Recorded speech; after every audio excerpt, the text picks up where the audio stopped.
Happy New Year to everybody. And I guess we'll have the Pledge of Allegiance with Mr. Bruno.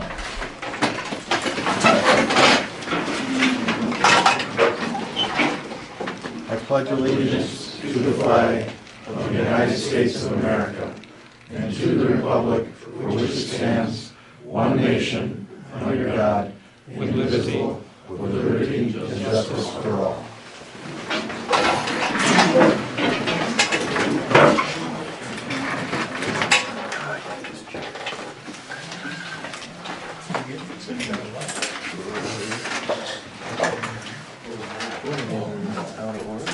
I'm just shoving them on the bottom so you won't have to.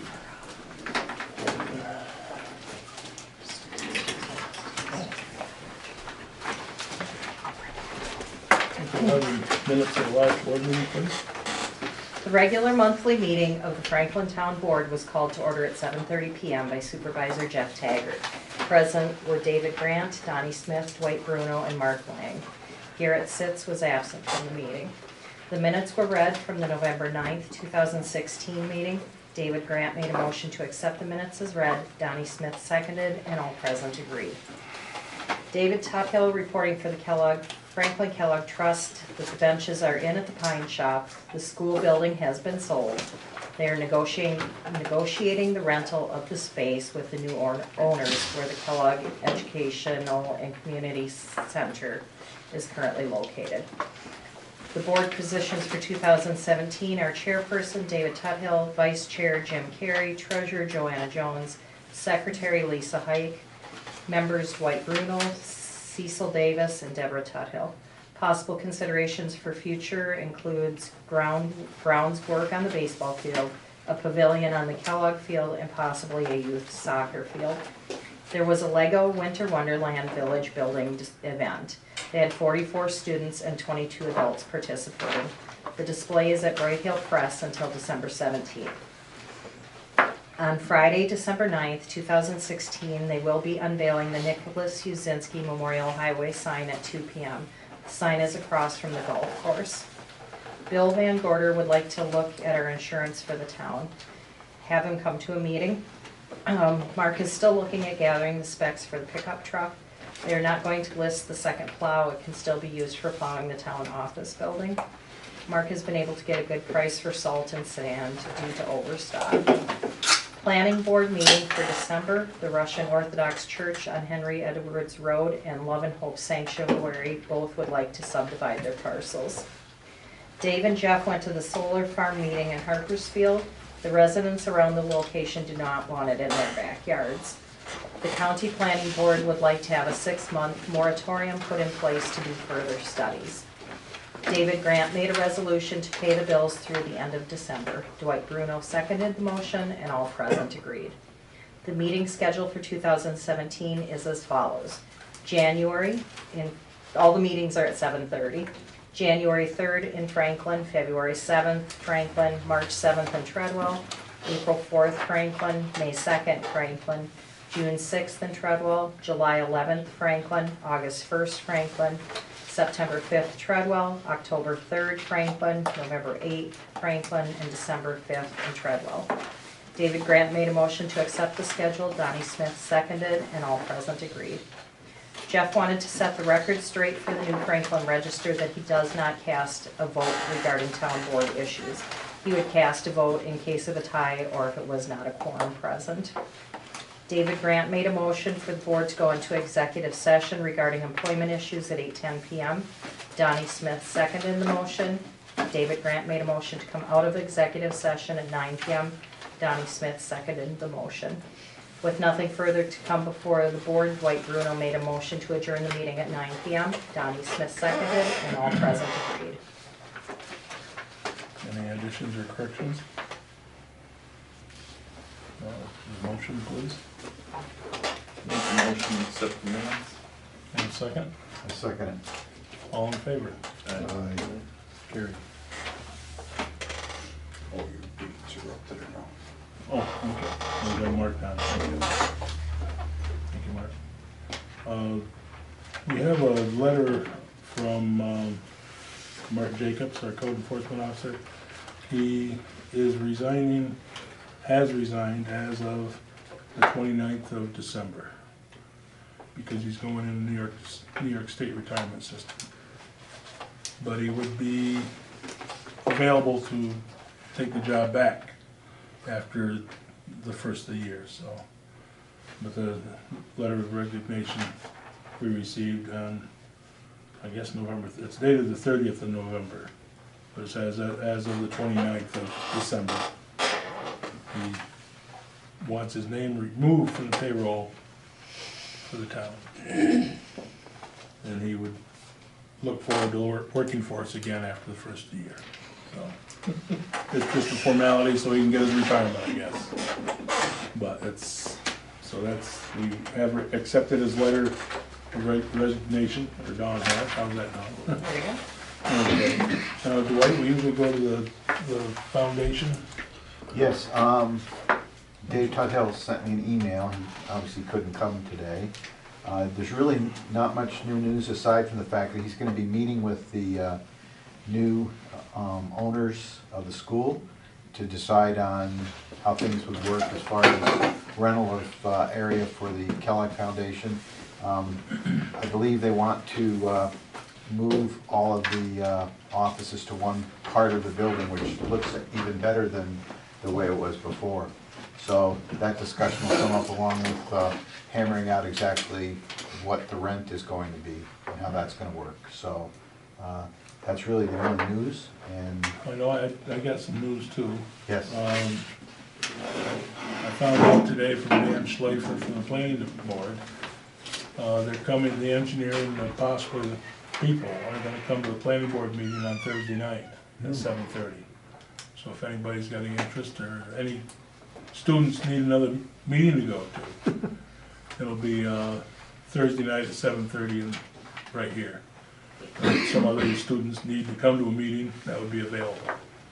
But that's pertaining to the Treadwell School being bought by a private enterprise. And we'll find out more what they want to do with it. Okay. There's another letter here we got from Edwina Barstow. They've got a couple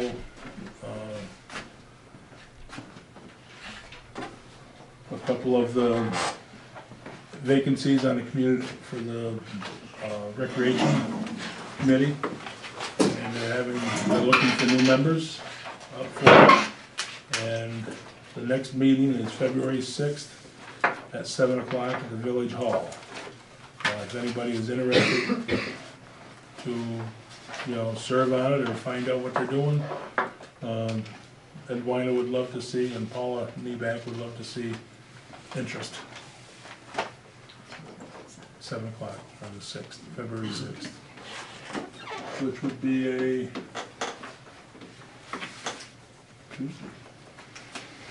Tuesday night.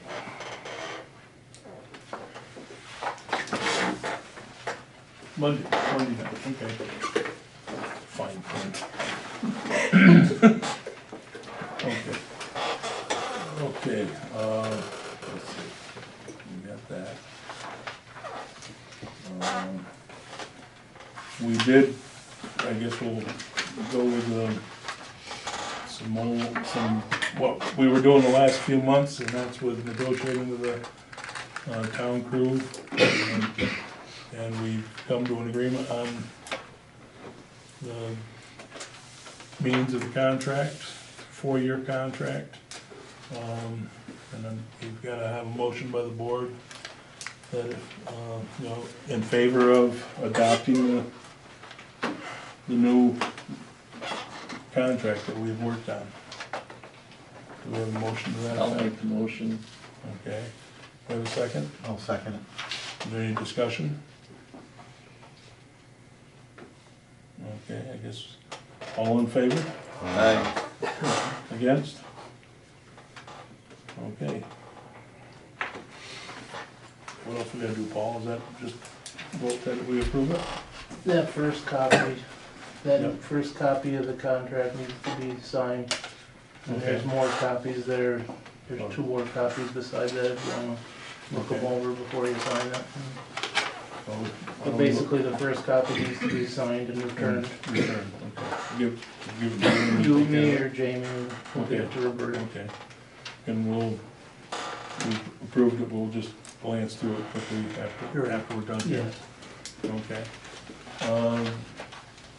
The planning board is meeting Thursday night, so there's no news on that one. Hope to see some interest there. What time is that, Jeff? 7:30. And I don't know if there's anything else on the agenda, but that, Dan Schlafer said that was on the agenda. The engineer from Delhi, I think, is gonna be there, and possibly some of the owners. Hope they get an idea of what's going on or what they can do. They've been in touch with the county planning department. So it's, okay. The rec committee, I guess we've reported on, they would like to have some more members. So that's done, and I guess we'll go right to Mark. Really don't have a lot tonight, I just wanted to, after we get done, vet the employment thing. It's, like I said last time, pickup truck kind of been on hold, just, we've been a little busy, so I haven't really had time to do any planning on that. I see you got the plow on Yep. the other truck. Yeah, it works good. I've done the town clerk a couple times with it, and around here, just make sure it's all right. Works good. It should be good. Like I said last month, the gravel, till we can get into the gravel bank Right. consistently, where I can show guys, so, You want to know where you gotta get it from or whatever. yeah, so we can stay within the permit and stuff, so. That's, as you can see, we've been pretty busy. Yep. 3 days off since 2 weeks before Thanksgiving. So, been busy. Stop smiling, Paul and Jamie.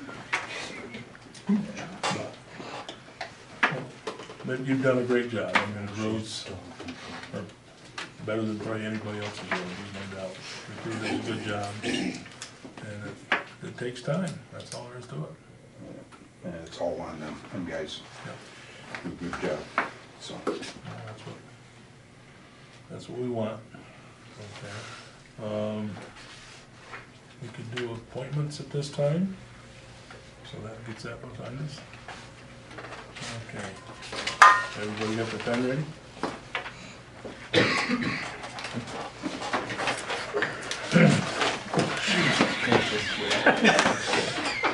That's funny. Probably will happen again before the night's over. So. And you can move back, so there's no place where to fall. And it's on camera. Camera too. Yeah, I can go home and ash it. Okay, appointment for January of 2017. Physical officer be myself, Jeffrey Taggart. Deputy physical officer, Paul Warner. Deputy town supervisor, Garrett Sitz. Deputy highway superintendent would be Jamie Archibald. Deputy clerk, Jan Schlafer. Health officer, Greg Kujawski. Code enforcement officer, we will appoint Mark Jacobs. Town attorney, Cheryl Sacco, we're gonna have her as our official town attorney. Dog control officer, Julia Lockwood. Court clerk, Jan Schlafer. Planning board member, Jamie Commenda. Town historian, Laura Foster Cave. Town board representative on planning board, Jeff Taggart. Town board representative on rec committee would be David Grant and Garrett Sitz. I guess David's number one now, Garrett, so you might have a little less headache. Official newspaper, Walton Reporter, and official bank, Wayne Bank, Franklin Bank Branch. Are there any questions or corrections or? I'm gonna continue with John. Pardon? Oh, yes. Okay. No, Dwight on the Kellogg board. Yes, and Dwight Bruno on the A.L. Kellogg. What's the official name, Dwight? The A.L. Kellogg Foundation. Okay, Foundation. and thank you very much for doing that. No problem. Franklin is fortunate to have that. It's worked out well, I think, for everybody so far. Okay, so we have a motion to accept the appointments for the January 17. So moved. Do we have a second? I second it. All in favor? Carried. There. That we're breezing right along. Anybody else got anything else before we open it up? No? Okay, we'll open up to the concerned citizens. Bill Bangor. He is from Marabito and Mang, not Marabito, sorry, Mang Insurance. Lots of changes. He's interested in town insurance. Yeah, I wanted to talk about insurance tonight, but after watching you almost go backwards in the chair, I thought. Happy New Year. Thank you. I'm Bill Van Gorder. I'm with NBT Mang Insurance Agency. And we are owned by NBT Bank. We are a totally owned subsidiary of the bank. We kind of operate independently of the bank. Our roots are actually Mang Insurance, which has been a long time agency in the area. We handled your insurance here at the town. I went back to the records today, and it was like 2009 was when we handled your insurance in the past. I can tell you that I head up our public entity division. I'm responsible for the agency's handling the risks for towns, villages, counties, public schools, fire departments, ambulance corps, and roughly we handle about 125 municipalities. I can tell you just in my mind here, going in a circle, we insure the city of Oneonta, the village of Otsego, the village of Unadilla, the town and village of Sydney, Masonville, Tompkins, the town and village of Walton, town and village of Delhi, and so I look at this and I'm saying, Franklin in the middle.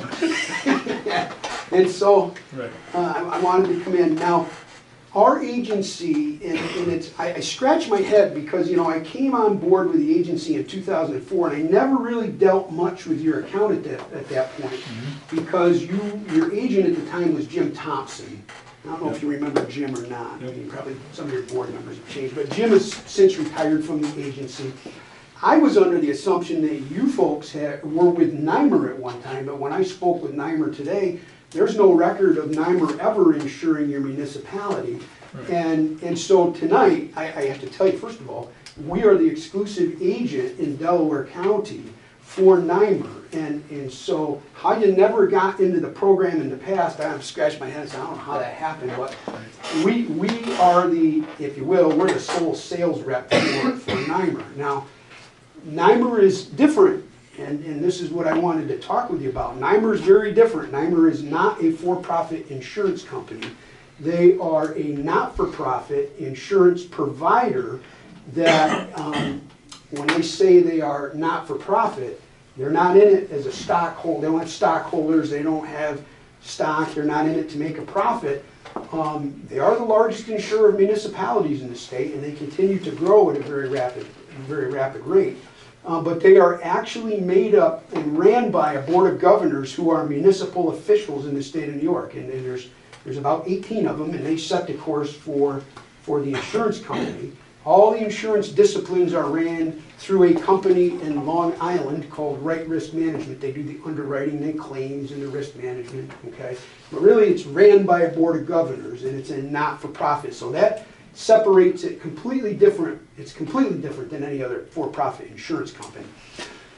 The second thing that you need to take into account with NYMER is when you're dealing with a not-for-profit insurance company, they are not throwing a price out on the table that is high this year and low last year. Next year is low. I mean, they are getting stable premiums because municipalities, especially with a tax cap implication, they need to know what is our cost, how much is it going to go up, And this is the first year in 15 years that NYMER's taken a rate increase, and they took it on the public officials and auto liability line, okay? And so it went up maybe about 3 to 4% overall, first time in 15 years. They're going to take an increase in 2017 on the property line. I'm sorry, they're taking an increase on the auto liability line and a decrease in the property line. So if your municipality hasn't changed risk at all, you probably are not looking at a rate increase at all for 2017. So the next thing is they're not for profit. They're ran by a board of governors who are municipal officials in the state. Their pricing is stable. I mean, that's what because they're ran by municipal leaders, they want level premiums for budgeting. The second thing is because they are not for profit and they do not have to settle a claim in favor of their own pocketbook. In other words, what they won't do is they will not settle a frivolous lawsuit just to make it go away.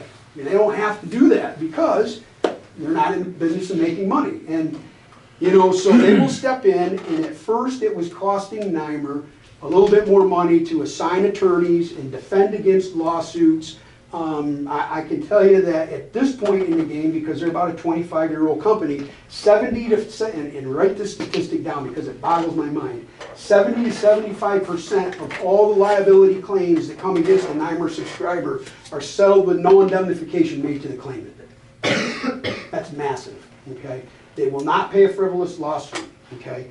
The next thing that makes them very, very different is you have a claims appeal process. So in other words, if you had a claim and NYMER declines coverage on the claim for whatever reason, and it happens, you have the ability, what you would do is you would get a hold of me, I would package the claim up, it would go to NYMER, to a claims appeal committee. Again, they're made up of municipal officials. At that point, they're going to sit down and they're going to carefully analyze and review the claim, and they're going to make a decision. And the decision is this. One, they may step in and pay the claim and defend and indemnify you. I've seen that happen. They may say, you know what? This claim happened 90 days ago, and there's no way that we can even come close to defending you. You're on your own. You should have notified us as part of the policy, and you're asking us to step in. We can't step in. I've seen that happen too, and they've held tight to those decisions. I've also seen them step in and say, well, this is in a gray area. This doesn't look right. I see what you did here to improve your position.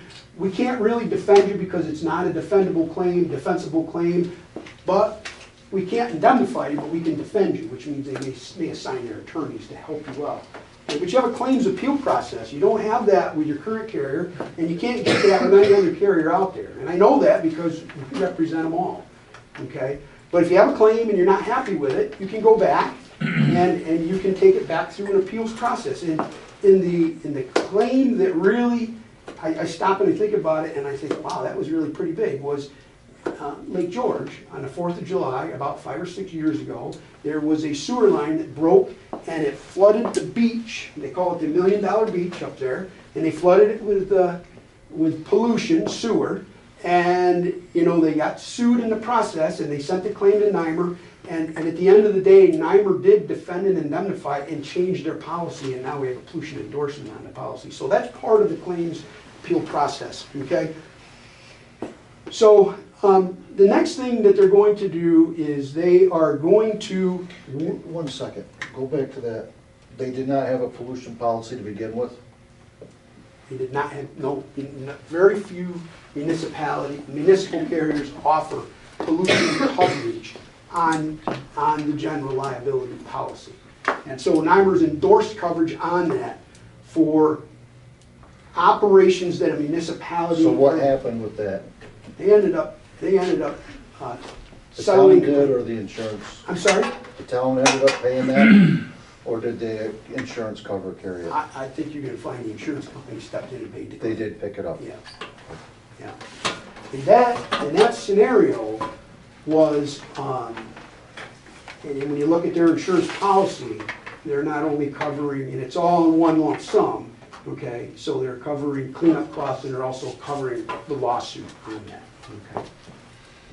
Now, the next thing that they're going to do is they're going to come in and they're going to offer risk management, because what NYMER's philosophy is, and if you decide to take a look at NYMER and become very serious about looking at a quote, one of the things that they're gonna do is they're gonna require the municipality to be part of their risk management program. They're gonna expect that, which means they'll come in and they'll survey your facilities and your operations. They'll look at your policies and procedures. None of it is ultimately, no recommendation is ultimately required, but they're gonna come in and they're gonna expect you to take part of the program because they're looking to protect their overall program. I don't know when you've seen a risk manager from an insurance company come in and work with you on things.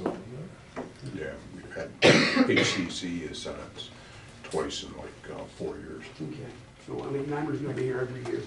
They're gonna offer, we're gonna run a ice and snow removal class scheduled for this coming fall. I have to stop and think because it's 2017, but they're gonna run one in the fall here in Delaware County.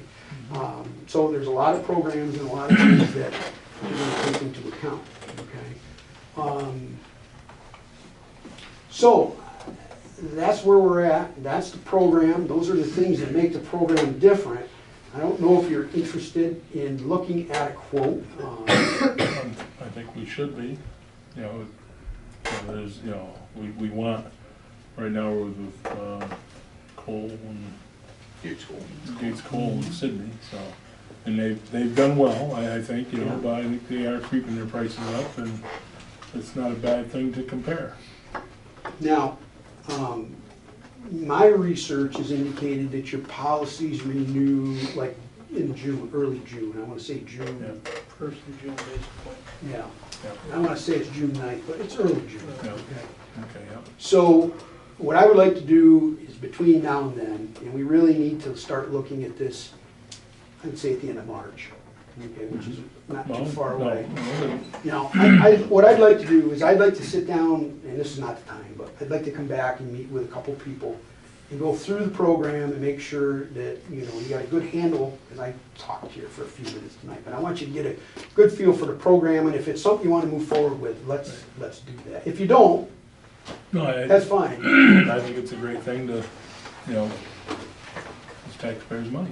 Yeah. They are highly endorsed by all three of the large associations. Association of Towns, Conference of Mayors, New York State Association of Counties. I mean, you know. So I'll see a few of the supervisors tomorrow, so I'll ask them how satisfied they are. well, and this is what I would say, you know, I can stand up here and sit time and Right, talk, right. but, you know, I mean, call some of these people around, that's the best thing, and say, hey, you're with NYMER, what do you think? You know, I can tell you recently Walton joined, they were with NYMER, they got out, now they're back with NYMER. Recently, the Village of Delhi came on board, I'd say 3 or 4 years ago. Town of Sydney, a week and a half ago, jumped on board, they were a subscriber, and they left, they come back. You know, you just. Right. The 18 individuals that sit on the board, where are they located from? Um, Throughout the state, or? yes, they are. So it's a combination of both rural as well as urban. I'm sorry? Both rural and urban is covered then? Yeah, the recent one, and she's no longer on the NYMER board, but for the longest time, her name escapes me now, but she was the mayor for the city of Oneonta. Kim Muller. She was on the NYMER board. Tim Weitzel in Binghamton is on the NYMER board. And John Stead in Fulton County, which is just north of you, is on the NYMER board too. I'll get you a list. And that's why I want to sit down and spend a little more time and give you a real thorough understanding of what we're talking